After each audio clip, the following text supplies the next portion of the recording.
नमस्कार मित्रांनो, आज आपण पद्मपुराणातील एक अत्यंत प्राचीन आणि डोळे उघडणारी कथा पाहणार आहोत. पतीचा त्याग करून माहेरी राहणाऱ्या स्त्रीला कोणत्या पापाचे फळ भोगावे लागते आणि पती पत्नीच्या नात्यात धर्माचे महत्त्व काय आहे हे भगवान श्रीकृष्ण आणि देवी सत्यभामा यांच्या संवादातून आपल्याला कळेल. भाग 1. सत्यभामेची शंका.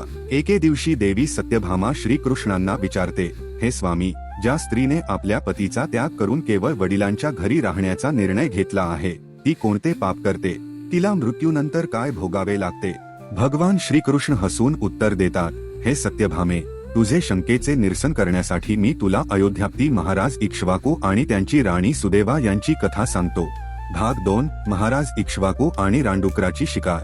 प्राचीन काळी अयोध्या नगरीत महाराज इक्ष्वाकू राज्य करत होते. एकदा ते आपली पत्नी सुदेवा हिच्यासोबत जंगलात शिकारीला गेले. तिथे एका विशाल रानडुकराने आपल्या कुटुंबाचे रक्षण करण्यासाठी राजाशी युद्ध केले. युद्धात त्या डुकराचा आणि त्याच्या पिल्लांचा वध झाला. तिथेच एक डुकरीणी, डुकराची पत्नी, जखमी अवस्थेत पडली होती. राणी सुदेवाला तिची दया आली आणि तिने तिच्यावर पाणी शिंपडले. पाणी शिंपडताच ती डुकरीणी चक्क संस्कृत भाषेत बोलू लागली. हे पाहून राणी चकित झाली आणि तिने तिला तिच्या पूर्वजन्माबद्दल विचारले. भाग 3. सुकन्या, डुकरीणी, हिची पूर्वजन्माची कथा.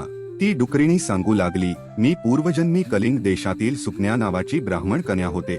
मला माझ्या रूपाचा खूप गर्व होता. माझ्या वडिलांनी मला अतिशय लाडात वाढवले होते. माझं लग्न शिवशर्मा नावाच्या विद्वान ब्राह्मणाशी झालं, पण माझ्या वडिलांनी अट घातली की लग्नानंतर पतीने आमच्याच घरी, माहेरी, राहावे. ती पुढे म्हणाली, मी पतीचा कधीच आदर केला नाही, उलट त्यांचा तिरस्कार केला. पतीच्या आधी मी स्वतः भोजन करायचे. पतीने माझ्या शरीराला स्पर्श करण्याचा प्रयत्न केला तरी मी त्यांना रागाने दूर लोटायचे. माझ्या वागण्याला कंटाळून पती मला सोडून निघून गेले आणि माझ्या आईवडिलांनीही मला घराबाहेर काढले. भाग 4. नरक्यातना आणि शाप. सुकन्या सांगते की पश्चाताप झाल्यामुळे मी पतीचा शोध घेतला, पण काही काळातच माझा मृत्यू झाला. यमलोकात यमराजांनी मला खूप शिक्षा दिली. पतीचा अपमान केल्यामुळे मला धगधगत्या निखायांवर ठेवले गेले आणि नंतर या जन्मी डुकरीणीचा योनी प्राप्त झाली. भाग 5. मुक्ती आणि उपदेश. ती डुकरीणी राणी सुदेवाला विनवणी करते, हे राणी, तू महान पतिव्रता आहेस. तुझ्या पुण्यातील 1 वर्षाचा अंश मला दे, जेणेकरून मला या जन्मातून मुक्ती मिळेल. महाराज इक्ष्वाकूंच्या सांगण्यावरून राणी सुदेवाने आपले पुण्य तिला दान केले.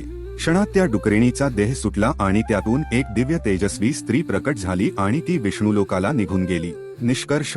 भगवान श्रीकृष्ण सत्यभामेला सांगतात, पाहिलं सत्यभामे, पतीची सेवा करणाऱ्या आणि माहेरच्या लाडात पतीचा अपमान करणाऱ्या स्त्रीची काय गती होते. मित्रांनो, ही कथा आपल्याला शिकवते की नात्यात आदर आणि समर्पण किती महत्त्वाचे असते.